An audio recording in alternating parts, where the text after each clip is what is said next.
ایک ہی چہرہ نظر آنا شروع ہو جائے تو وہ سمجھے کہ اس چہرے میں گم ہو گیا، یہ فنا ہو گیا اس میں. فنا کا مطلب کہ وہی ایک چہرہ اس کو نظر آنا شروع ہو گیا، کائنات میں اور چہرہ نظر آنا نہ رہا. اور پھر مطلب یہاں سے مقامات طے ہو جاتے ہیں. پھر یہ چہرہ اس کو گائیڈ کرتا ہے. جیسے صلاحیت پہلے پیدا کی جاتی ہے، کہیں محبت پیدا کی جاتی ہے، پھر وہ اس کے بعد جب شیخ کی محبت ہوتی ہے، فنا پھر دنیا سے شروع ہوتا ہے. یہ واقعہ دنیا کی محبت سے پھر نکال کے شیخ کی محبت میں مبتلا کیا جاتا ہے. پھر شیخ لے کے چلتا ہے، اور جب فنا پر رسول کا وقت آتا ہے پھر شیخ ایک طرف آگے چلے، دریا جانے سے بندہ جانے. آپ بات میں پھر ایک کہانی اور پھر فنا فی اللہ کا مقام، پھر بقا فی اللہ کا مقام، جو ہو سو ہو. آپ بات میں یہ صرف محبت کے درجے ہیں. اصل محبت اللہ سے ہے. یہ یاد رکھنا کہ اللہ سے محبت ہے. محبت کرنے والا کہیں اللہ کا گلہ نہیں کرتا، اور وہ محبت جس کو ترک نہیں کر سکتا وہ آزمائش ہو جاتی ہے. وہ قبضہ نجائز مخالفانہ منم اور نعم مت کا نعمت حائل نہ ہو منم کی راب. اب بات چلو اور پوچھو، اب سے اور بات پوچھو. ایک شخص مسلمان اسلام پر پورا یقین رکھتا ہے، ہاں دل سے، ہاں غلطیاں بھی نہیں کرتا، ہاں اور اعمال بھی اچھے ہیں، مگر مسلمانوں کا گلہ کرتا ہے، افسوس کرتا ہے کہ مسلمانوں کا اے حال ہے، مغربی ممالک کا اے حال ہے، وہ اچھے ہیں. یہ مطلب اس کے مطابق کیا ہوگا؟ دیکھو، جو شخص ایسی بات کرتا ہے نا، اسلام پر یقین کرتا ہے اور مسلمانوں پر افسوس کرتا ہے، موازنہ کرتا ہے مغربی دنیا سے، ایک بات یاد رکھو کہ گلہ اتنی رینج کا کرو جتنے اختیار ہے. گلہ وہاں کرو جہاں اختیار ہے. یہ گلہ کر سکتے ہو کہ بیٹا میرا کیسا نہیں مانتا، آپ سے میرا بیٹا ہے، اختیار میں ہے نا. جہاں دائرہ وسیع ہو جائے وہاں پھر تم علم حاصل کرو، یا اپنے آپ کو وسیع کر لو کہ اس کے اوپر کھڑے ہو کے بات کرو کہ تم لوگ ہوش کرو. دوسرا آپ سمجھ رہے، مطلب یہ ہے کہ یہ شاید تم کیا کر رہے ہو. جب ہم کہتے ہیں شاید تم کیا کر رہے ہو تو تم کا دائرہ میرے اختیار میں ہونا چاہیے. تم کون لوگ ہو؟ جب تم سے میرا تعلق ہی کون ہے تو میں اخبار میں لے کے بیان دے دوں کہ تم لوگ ہوش کرو. اب تم لوگوں کو میں بات کروں ہوش کرو، جتنے لوگوں کو میں کہہ رہا ہوں وہ میرے اختیار میں ہوں تو تم کرنا چاہیے. ایک بات سمجھائی.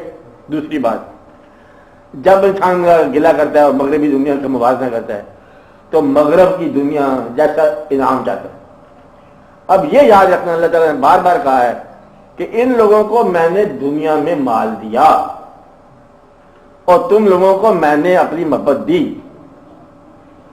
تم لوگوں کو میں نے اپنا محبوب عطا فرمایا، اور اللہ تعالیٰ کا شکریہ ادا کرو. اللہ احسان جتاتا ہے کہ میں نے تم میں سے مطلب رسول پیدا کیا اور اس کو تمہاری محبت کے لیے، تمہارے انعام کے لیے مقرر فرمایا. آپ بات سمجھ رہے؟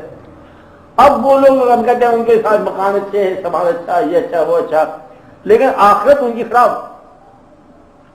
کہیں ان کی ظاہری چمک سے اور ان کی آخرت کی مصیبت کو تم اپنے لیے نہ حاصل کر بیٹھنا.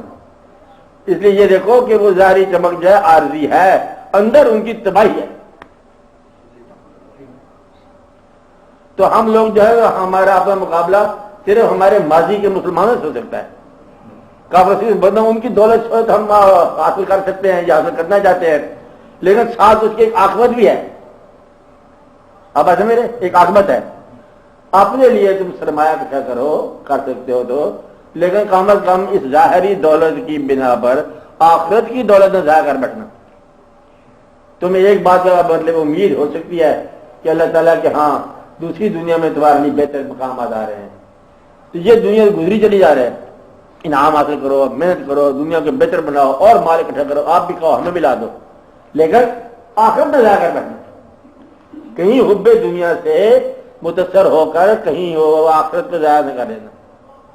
بات ہے اس لیے نیکی، ایک سب سے بڑی نیکی یہ بھی ہے کہ غریبی کو خاموشی سے گزارا کرو. غریبی کے اندر جائے راضی رہنے والا وہ غریب جو اللہ کے قریب ہے وہ بڑا خوش نصیب ہے.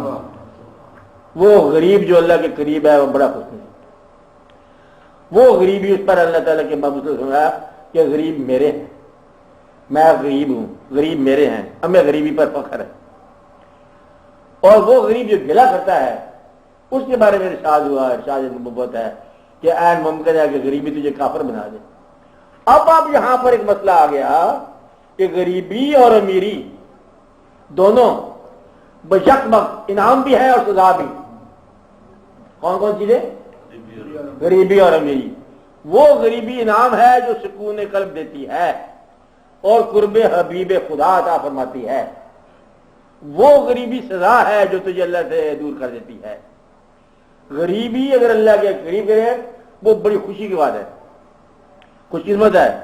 وہ غریبی جو ہے جو اللہ قریب ہے وہ نجات پانے والی غریبی ہے، نجات کا فارمولہ ہے۔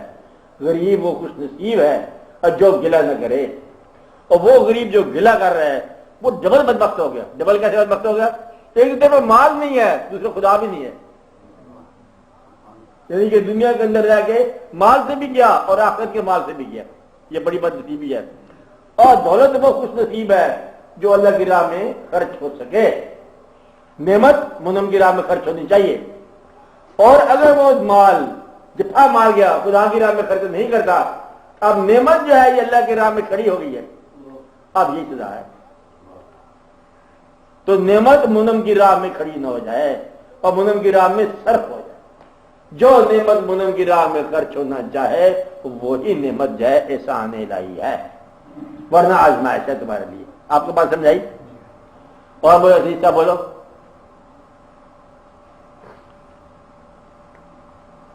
جناب یہ روحانیت جو ہے یہ صرف اسلام میں ہی ہے؟ نہیں جی صاحب، انسانیت جہاں وہاں روحانیت ہے۔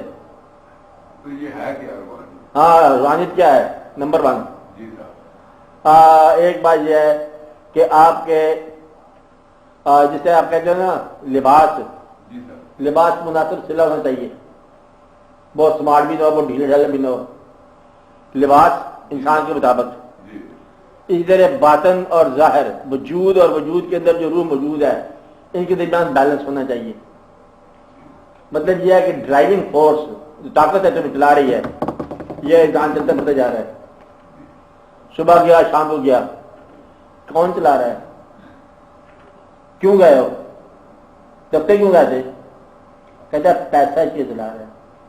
اگر پیسہ چلا رہا ہے تو یہ مادہ ہے، کہتا ہے خواہش ہے بس محبت چلا رہی ہے، یہ محبت ہے، اور یاد الہی چلا رہی ہے، مالک جو ہے اس کو چلا رہا ہے، ہم اس کی دنیا دیکھنے کے لیے جاتے ہیں۔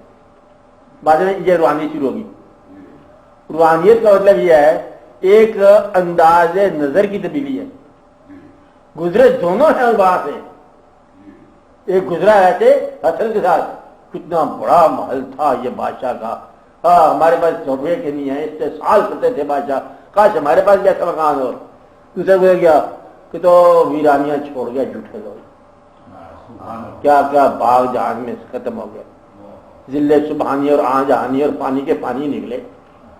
تو وہاں کہتا ہے یا اللہ دیکھو تیری دنیا میں کتنے کتنے لوگ آئے، اور سارے کے سارے جہاں پہ چلے گئے، بڑی بڑی سلطانیاں ویرانیاں میں بدل گئی۔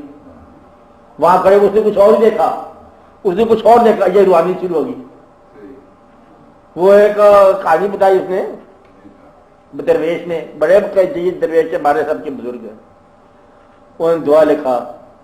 وہ جب سفر پہ جا رہے تھے پیدل، اس زمانے میں اپنا قریبی سفر کرتے تھے لوگ، ایک بستی سے گزرے تو وہاں دیکھا تو ایک عورت ایک اور عورت کو مار رہی ہے، ایسے پوچھے یہ کیا ہو رہا ہے، کیوں مارتی اس کو؟